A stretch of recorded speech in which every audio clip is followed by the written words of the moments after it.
మీ ఎలాంటి వ్యాపార ప్రకటనలకైనా వెంటనే మా ఛానల్ సంప్రదించండి. ప్రస్తుతం మనతో పాటు ప్రముఖ ఆధ్యాత్మికవేత్త జ్యోతిషరత్న జ్యోతిష సామ్రాట్ చింతా రుక్మాన్ గదరావు గారు మనతో ఉన్నారు. మాతృదేవోభవ పితృదేవోభవ ఆచార్య దేవోభవ. ఓం నమో మాందేశ్వరాయ నమః. గురుగారు 2026 జనవరి మాసం మీనరాశి వాళ్ళకి ఏ విధంగా ఉంటుంది, ఏళ్ళనాటి శని తాలూకు ఇంపాక్ట్ ఎంతవరకు ఉంటుంది, ఓవరాల్గా ఎటువంటి జాగ్రత్తలు ఈ నెలలో తీసుకుంటే బాగుంటుంది అంటారు?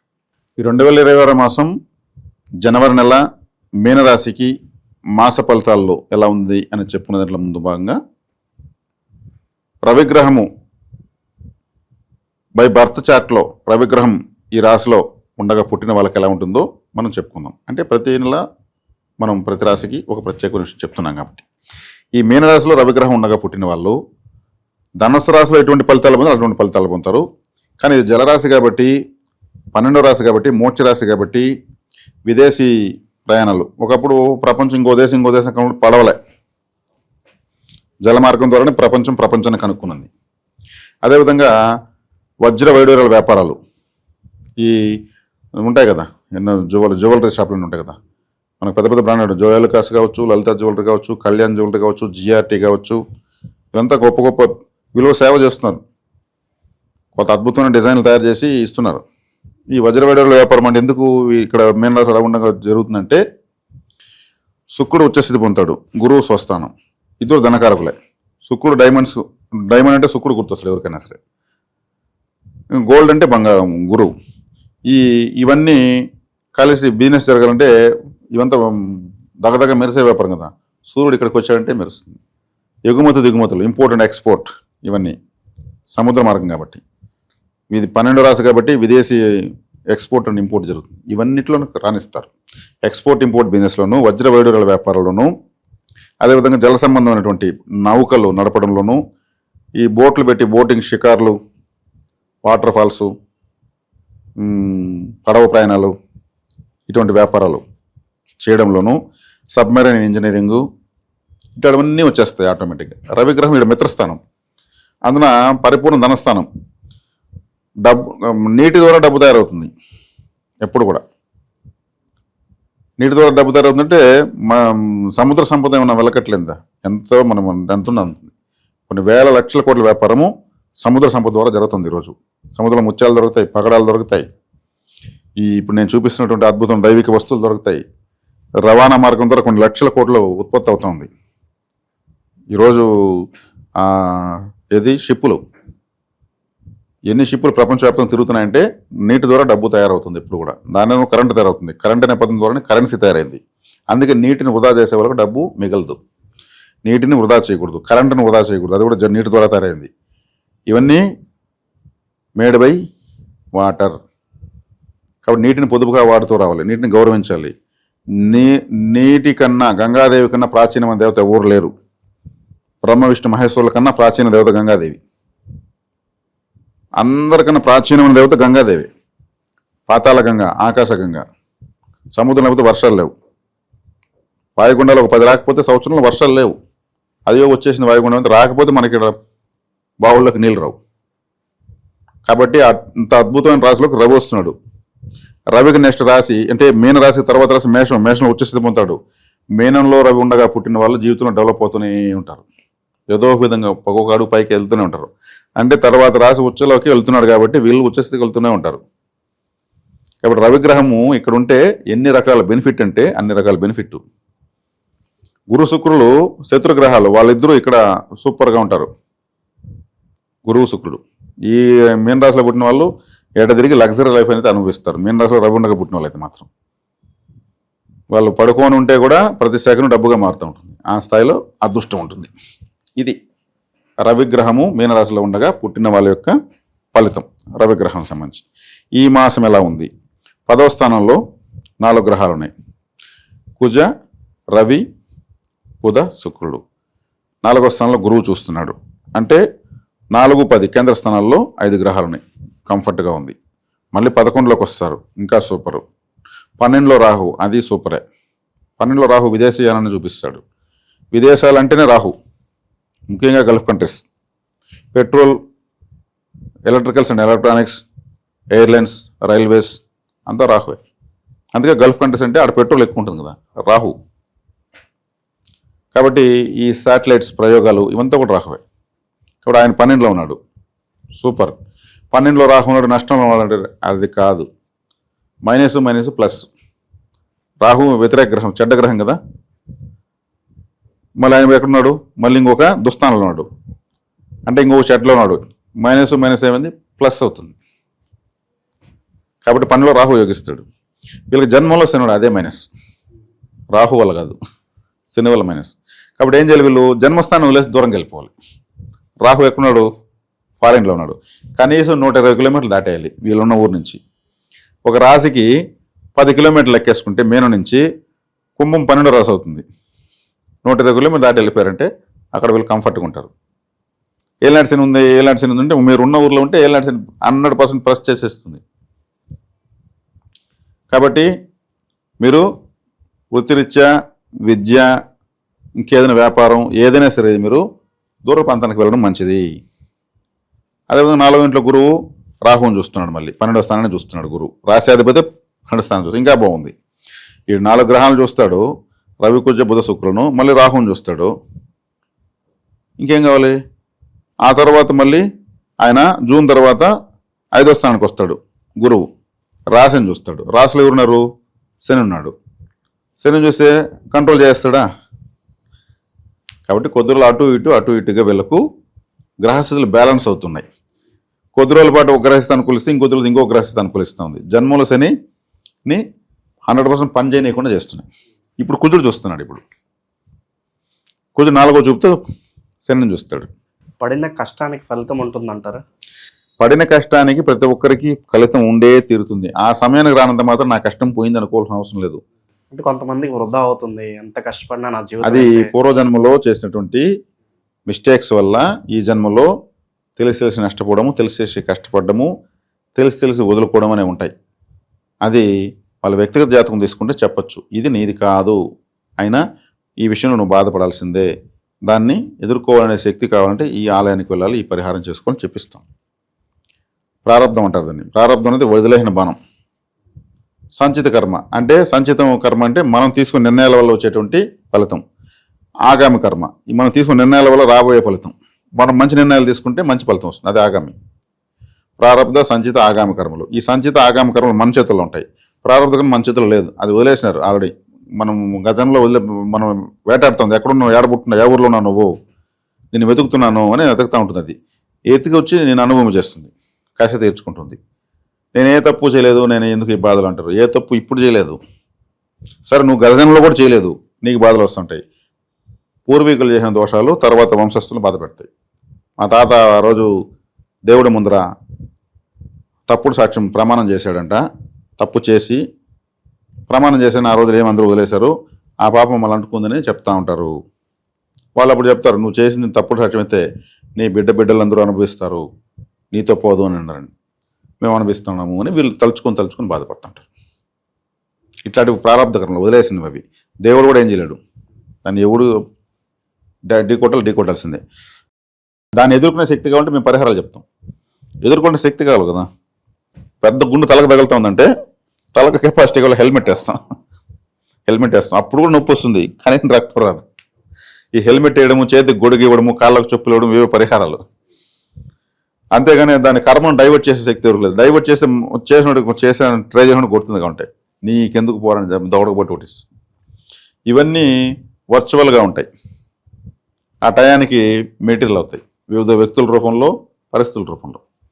కాబట్టి ఇక్కడ శనేశ్వరుడు ద్వితీయంలో ఉన్నప్పుడు గురువు కంట్రోల్ చేస్తాడు, పంచమానికి వచ్చి. ఇప్పుడు కుజుడు కంట్రోల్ చేస్తున్నాడు, కుజుడిని కూడా శని చూస్తున్నాడు. ఒక మానసిక సెల్ఫ్ ఫైటింగ్ అనేది ఉంటుంది వీళ్ళకు.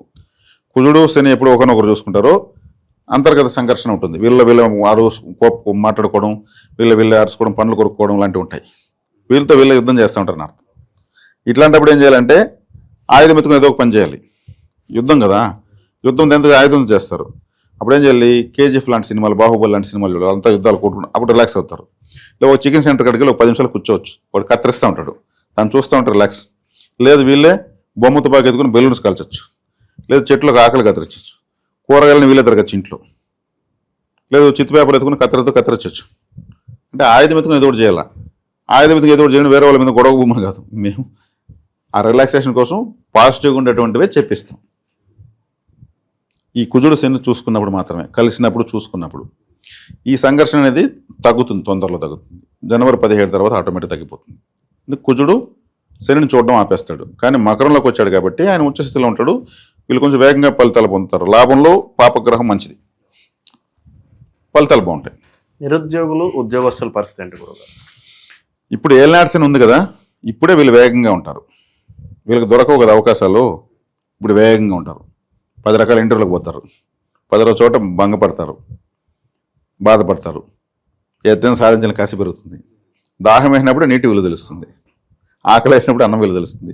ఏలినాటి శని వచ్చినప్పుడే ఆయన వృత్తికారకుడు కాబట్టి ఎక్కడ పోయినా సరే వశీకారం ఉండదు. జన్మలో శని ఉన్నప్పుడు మొహం కూడా నల్లగైపోతుంది ఒక్కోసారి కొంతమందికి. శని జన్మలోకి వచ్చినప్పుడు తల్లికి అనారోగ్యం చేసిన అవకాశం ఉంటుంది, వీళ్ళకు అనారోగ్యం చేసే అవకాశం ఉంటుంది. కేర్ఫుల్గా ఉండాలి. అంటే కొంచెం క్లిష్ట సమయాన్ని వీళ్ళు ఫేస్ చేస్తున్నారు. అయినా కొద్ది రోజులు అటు కొద్ది రోజులు ఇటు ఉంటూ రిలాక్స్ అవుతూ ఒక్కపోత కొంతసేపు ఫ్రీగా గాలి కొంతసేపు తోలుతుంది, చల్లటి గాలి. ఇలా జరుగుతూ ఉంది ఇప్పుడు ఏలినాటి శని. దీనికి కాలభైరవ ఆరాధన, వరాహస్వామి ఆరాధన.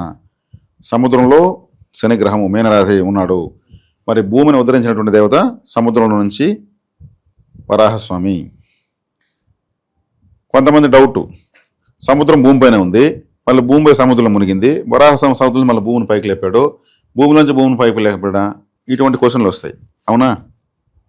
వరాహస్వామి నీటిలోంచే బయటికి తీశాడు. భూమి చుట్టూ సునామీ వచ్చేసి గ్యాప్ లేకుండా నీటితో చుట్టూ నిండిపోయింది. అప్పుడు వరాహస్వామి వచ్చి దాన్ని జరిపాడు. ఒక 3 degrees ఇలా జరిపాడు ఆయన కూరపై నిలబెట్టి. ఎటువైపు ఒకేసారి అన్ని వైపులు సముద్రం సునామీ రాని విధంగా మార్చాడు. కాబట్టి ఇండియాలో సునామీ వస్తే ప్రపంచంలో సునామీ వస్తుందా? సముద్రం తుఫాను. ఈ దేశంలో వస్తే ఇంకో దేశం రాదు, ఇంకో దేశం రాదు. ప్రపంచంతో ఒకేసారి నీటి ప్రళయం రాకుండా ఆయన పెట్టాడు. అది లెక్క. అందుకోసం ఇక్కడ ఉన్నాడు కాబట్టి వరాహస్వామిని ఆరాధించడం వల్ల శని ఏలినాటి శని కంట్రోల్ అవుతుంది. కాలభైరవుని ఆరాధించడం వల్ల శని ఏలినాటి శని కంట్రోల్ అవుతుంది. ఇక గురువు ఈ రాశికి 2వ రాశి మేషం, సుబ్రహ్మణ్య స్వామి ఆరాధన వల్ల అద్భుతమైన ఫలితం వస్తుంది. ఎన్ని ప్రళయాలు వచ్చినా ఎంత వచ్చినా శక్తిని కోల్పోయిన ఒకే ఒక దేవత సుబ్రహ్మణ్య స్వామి. యుగం అంతమైపోతే కూడా మహాశక్తివంతమైన దేవత అయినా. పరమేశ్వరుడే ఒకసారి ఏదో ఒక డౌట్ అడిగితే, నువ్వు నా శిష్యుడిగా మారితే నీకు చెప్తా అని చెప్పాడు వాళ్ళ నాన్ననే. సరే నీ శిష్యుడిగా మారుతా అని చెప్పి ఆయన చేతులు కట్టి కూర్చుంటే ఈయన పైన కూర్చొని ఉపదేశించాడు. స్వామికే జ్ఞానోపదేశించాడు. స్వామి మలయ్య అనే తమిళనాడులో ఉంది. వాళ్ళ నాన్నకే గురువు అయ్యాడు కాబట్టి అంత శక్తివంతమైన దేవత సుబ్రహ్మణ్య స్వామి. వీళ్ళకి 2వ రాశికి అధిపతి. సుబ్రహ్మణ్య ఆరాధన, వరాహస్వామి, కాలభైరవ ఆరాధన. సూపర్. ఏలినాటి శని డామినేట్ చేసేయచ్చు, వీళ్ళే డామినేట్ చేయొచ్చు. మిగిలిన గ్రహస్థితులు అటు ఇటుగా మారుతున్నాయి, బాగానే ఉంది. అనుకూలము, కొద్ది రోజులు ప్రతికూలము, ప్రతికూలం. ఇది వీళ్ళకి అద్భుతమైన అనుభవం వస్తుంది. ఫ్యూచర్లో వీళ్ళ తరాలను కాపాడుకోవడానికి కావాల్సిన అనుభవాలంతా వస్తాయి. ఆల్రెడీ దెబ్బలు తినున్నారు కాబట్టి ఇవే నేర్చుకోవాల్సింది. ఇట్లాంటి పరిస్థితులు రావాలి. వద్దన్నా వస్తాయి, అవి నేర్పించేసిపోతాయి. ఏ సమస్య రాకపోతే వాడు దురదృష్టవంతుడండి. ఏ సమస్య రాకపోతే దురదృష్టం. వచ్చినప్పుడు దాన్ని ఫేస్ చేసేటువంటి శక్తిని సాధించుకోవడం, క్రమశిక్షణతో, దైవభక్తితో, పెద్దల సహకారంతో పోవడం మంచిది. మెయిన్ రాశి అంటే మోక్షరాశి. మోక్షరాశిలోకి ఆత్మకారకుడు ఉండగా పుట్టిన వాళ్ళు గొప్పగానే ఉంటారు. వీళ్ళు లైఫ్ టైం గురువు రాశ్యాధిపతి కాబట్టి ఎట్టి పరిస్థితుల్లోనూ అబద్ధం చెప్పకూడదు. 2వ రాశి మేషం కాబట్టి అదే వాక్స్థానం అయింది కాబట్టి, మొదటి రాశి వీళ్ళకి 2వ రాశి నోరు అయింది కాబట్టి అబద్ధం చెప్పకూడదు. చాలా దోషం అంటుకుంటుంది. అంటే అందరూ కూడా చెప్పకూడదు. ఇప్పుడు నేను చెప్పింది ప్రత్యేకించి వీళ్ళకన్నా ప్రత్యేకంగా అడిగారు కాబట్టి, వీళ్ళ రాశికి అధిపతి గురువు, మోక్ష రాశి కాబట్టి వీళ్ళు అబద్ధం చెప్పకూడదు. 2వ స్థానమే మొదటి రాశి 2వ రాశి అయింది కాబట్టి వీళ్ళు అబద్ధం చెప్పకూడదు. మాట ద్వారా జీవితాన్ని ఉద్ధరించుకోవాల్సినటువంటి రాశిని. అలాగే చివరిగా ప్రస్తుత కాలంలో ఏమన్నా ఈ ఆన్లైన్ బెట్టింగ్ స్కాముల్లో ఎరుకుని ధన నష్టం ఏమన్నా సూచిస్తున్నా? జన్మలో శని ఉన్నాడు, వ్యయంలో రాకున్నాడు. ఇటువంటి వాటికి పోకపోవడమే మంచిది, చాలా మంచిది. ఇవంతా ఎట్లా వస్తాయంటే, నువ్వు 100 పెడితే 300, 100 పెడితే 500. బెట్టింగ్లు అంతా ఇదే కదా. ఈ బాల్ 6 పడిందంటే 100 6 కొడతాను, 100 పెడితే నీకు 1000 రూపాయలు పోతే 100. అదే 1000 10,000 పెడితే 60,000 కదా అని పెడతారు. అది వాళ్ళు అసలు దొరకరు. బెట్టింగ్ ఎవరు జరుపుతారో అసలు అర్థం కాదు అసలు. వీళ్ళు మాత్రం డబ్బులు పెట్టేదానికి మాత్రం దారి చూపిస్తారు. ఎక్కడ పెడుతున్నామో ఎవడికి పెడుతున్నామో తెలియదు. అది వెనకనే రాహు ఉన్నాడు కాబట్టి బెట్టింగ్ అంటే రాహు, మాఫియా అంటే రాహు. ఆ విషయంలో ఎప్పుడు వెళ్ళినా రాహు దెబ్బతీసే తీరుతాడు. సో చాలా దైవికమైన వస్తువులు చాలా తక్కువ ధరలతోనే మీరు అందజేస్తున్నారు. ఈ నరఘోష నరదిష్టి ఇలాంటి ప్రభావాలకి దూరం చేసే వస్తువులు ఏమైనా ఉంటే పరిచయం చేయండి గురుగారు ప్రేక్షకులు. నరఘోష నరదిష్టికి ఈ మధ్యన ఎక్కువ కరుంగలిమాల ఎక్కువ వాడుతున్నారు. సెలబ్రిటీస్ దాన్ని వేసుకొని మేము అంత గొప్పలు ఎంత గొప్పలు, ఇండస్ట్రియలిస్టులు, నిర్మాతలు, కామన్ మ్యాన్ నుంచి టాప్ సెలబ్రిటీస్ వరకు దాన్ని వాడేస్తున్నారు. మంచిదే, అది వాస్తవం కూడా. ఎక్కడ దాని గురించి నెగిటివ్ కామెంట్ 1% లేదు. ఆ కరుంగలిమాలను వేలకు పెట్టి అమ్ముతున్నారు. 2000, 3000 అంటే ఎక్కువ రేటు పెడితే ఒరిజినల్ అనుకుంటున్నారు, తక్కువ రేటు పెడితే డూప్లికేట్ అనుకుంటున్నారు.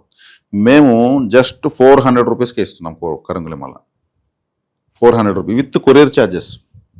కొరియర్ ఛార్జెస్ కూడా మావే. మళ్ళీ 400 రూపాయలకి ఇస్తున్నాము. దాంట్లో మళ్ళీ సెంగాలిమాల ఇస్తున్నాము. సెంగాలిమాల, కరుంగలిమాల, ఇది జ్వాలాముఖి, నవగ్రహాలను కంట్రోల్ చేస్తుంది. సెంగాలి కరుంగలి కన్నా పవర్ఫుల్. ఇది కరుంగాలి. ఇది దేవదారు, ఇది తులసి. ఇది కరుంగాలిలో with German silver, with Murugan dollar, విఘ్నేశ్వరుడు, అదేవిధంగా ఈశ్వరుడు, అన్ని డాలర్స్ ఉన్నాయి. అదేవిధంగా ఈ సెంగాలిలో కూడా జర్మన్ సిల్వర్ డాలర్స్ వేసిస్తున్నాం. చాలా చాలా తక్కువ రేట్లు. వాళ్ళు రేట్లు మా వాళ్ళని అడిగితే ఆశ్చర్యపోతారు. మమ్మల్ని కొంతమంది మీరు 400కి ఇస్తారు, మీదేమో డూప్లికేట్ అంటే మీకు నమ్మకుంటే తీసుకోండి, లేదంటే వద్ద. దాంట్లో ఏమొస్తుందో ఆలోచిస్తే 2000కి అమ్ముతున్నారు, వాళ్ళు పలానా వాళ్ళని చెప్తారు, సరే తీసుకోండి, మీకు దానిపై నమ్మకండి. ఎక్కువ పెడితే మీరు కొనగలంటే తీసుకుని అంటున్నాం. ఇంత పవిత్రమైన మాలను చాలా చాలా చాలా తక్కువ రేట్లకి. ఇది ఒక దైవ సేవలో భాగంగానే చేస్తున్నాం. తీసుకున్న వాళ్ళకి బెనిఫిట్ జరిగితే ఆ సంతోషం మాకు కొంత వస్తే చాలా, అదే మాకు కరెన్సీ. ఇలా ఎన్నో రకాలమైనటువంటి దైవికమైన వస్తువులు తక్కువ రేట్లకి. అంటే ఇండియాలో ఇది కూడా మేము గర్వంగా చెప్పుకుంటాం, ఇండియాలో ఎవరు ఇవ్వనంత తక్కువ రేటుకి, ఏకంగా దేశంతో మేము పోటీ పడతాం. ఎవరు ఇవ్వనంత తక్కువ రేటుకి ఇస్తున్నాం. అదే పెద్ద తృప్తి మాకు. కమర్షియల్గా దీన్ని చేయకూడదు, దైవికమైన వస్తువులను దీంతో చేస్తున్నాం. అలాగే ఇక్కడ ఈ గుర్రం నాడ కరుంగల్లో తెప్పించాం. ఎన్నో విగ్రహాలు చేసి వెంకటేశ్వర స్వామి కూడా తెప్పిస్తున్నాం. దక్షిణావుల శంఖాలు, అదేవిధంగా ఏకాక్షి నారకేలాలు, మహారాజా గోమచక్రము, కులదేవత కర్ర, కులదేవతకు ఆరాధన కోసము, ఏరుసింగి, అరుదైన మూలికవి, చాలా భీకరమైన అడవుల్లో దొరుకుతాయి. ఎంతో రిస్క్ చేస్తే కానీ దొరకవు ఇవి, ఎక్కడ పడితే కూడా దొరకవు. ఈ ఏరుసింగి లాంటివి. జపాలు తపాలు చేసిన వాళ్ళకి కరుంగలి వుడ్లో కమండలం, ఒక కరుంగల మాల తెలుసు, కరుంగల్లో కమండలము, కరుంగల్లో విగ్రహాలు, కరుంగల్లో మాలలు, కరుంగల్లో కీచెన్స్, కరుంగల్లో గుర్రంనాడ, ఇన్ని రకాల. కరుంగల్లో సాక్షాత్తు వెంకటేశ్వర స్వామి వస్తున్నాడు. కరుంగాలిలో సుబ్రహ్మణ్య స్వామి, గరుక్మంతులు వారు వస్తున్నారు, విఘ్నేశ్వరుడు ఉన్నారు. ప్రాణప్రతిష్ఠ చేసినవి అన్నీ కూడా. కాబట్టి ఇంత పవిత్రమైన వస్తువులను ఇచ్చి తృప్తి పడుతున్నాం, సేవ చేస్తున్నాం మనిషి. మాలే 2000కి అమ్ముతున్నారు, మరి విగ్రహాలు అయితే ఎన్ని లక్షలు చెప్పేస్తారేమో. మరి మేము విగ్రహాలు కూడా చాలా తక్కువ రేటుకి ఇస్తాం, పూజా ఖర్చులు అవన్నీ పెట్టుకుని ఇచ్చేస్తున్నాం అంతే. కాబట్టి ఇప్పుడు మీనరాశి, మోక్షరాశికి వచ్చినప్పుడు నేను ఎక్కువ వస్తువుల గురించి చెప్పడం జరిగింది. కావలసిన వాళ్ళు తెప్పించుకోవచ్చు. అరుదైన వస్తువులు ఇంకో 10 సంవత్సరాల తర్వాత చెప్తే, 10 సంవత్సరాల ముందు అద్భుతమైనటువంటి ఒక గోమేది చక్రం పెట్టాము. ఇప్పుడు అది కొనాలంటే ఒక 50,000, మేము అప్పుడు చాలా తక్కువకి పలానా ఇచ్చాడని చెప్పుకుంటే అదే నాకు సంతోషం. ఈ వస్తువులను కూడా అరుదైన వస్తువులుగా పూజలంతో ఉంటే అద్భుతంగా ఉంటాయి. సాంబ్రాణి ధూపము నేచురల్గా ఉన్నటువంటి నైవేద్యం, కలకండ, బెల్లము, అటుకులు, అరటిపండు, కొబ్బరికాయ, తేనె, డ్రై ఫ్రూట్స్, ప్రకృతి వండిన వంటలు నైవేద్యంగా సమర్పిస్తే మంచిది. మనం వండితే దేవుడు స్వీకరించేంత గొప్ప మనం వండలేం. పెద్ద పెద్ద ఆలయాల్లో అందుకని నియమించబడే వాళ్ళు వండుతారు, పద్ధతులుగా వండుతారు, మనం వండలేం. అందుకే ప్యాకెట్ పాలు అసలు చాలా దోషం. ఈ విధంగా చేసుకోమని ఎడ్యుకేట్ చేస్తూనే పోతుంటా నేను. నా వర్క్ ఇదే.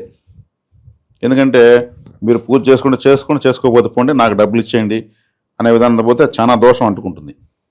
అది గగ్గలు చేయబెట్టచ్చు. దానికన్నా నాకు ఫ్యామిలీ ఉంది కదా, నేను టూ మచ్గా రేట్స్ కమ్మని దీంతో కోట్లు సంపాదించాలంటే అవ్వదు, అది చాలా తప్పది. జ్యోతిశాస్త్రంలో భాగంగా దైవికమైన వస్తువుల్ని నేను కాంబినేషన్గా తీసుకెళ్తున్నా, అది చేస్తున్నటువంటి సేవ. ఇంకా యజ్ఞయాగాలు, హోమాలు వాటి జోలికి ఎందుకు పోవాలంటే ఇవి చాలు, మనం ఆరాధన చేసుకుంటే ఇవి చాలు. ఆడ అనవసరంగా డబ్బులు ఖర్చు పెట్టకూడదు. అది ఒక విధంగా ఏమార్చెట్టని నా భావన. అది ఎవరో చేసేవాళ్ళు వాళ్ళు మనం విమర్శించడం లేదు. నేను చేసేటువంటి దైవ సేవ ఇది. కాబట్టి ఇవి మీనరాశి వాళ్ళకి సూచనలు, సలహాలు, జాగ్రత్తలు. మీనరాశి వాళ్ళకి ఓవరాల్గా ఈ జనవరి మాసం ఏ విధంగా ఉంటుందో అద్భుతంగా వివరించారు. ధన్యవాదాలు సార్. ధన్యవాదాలు.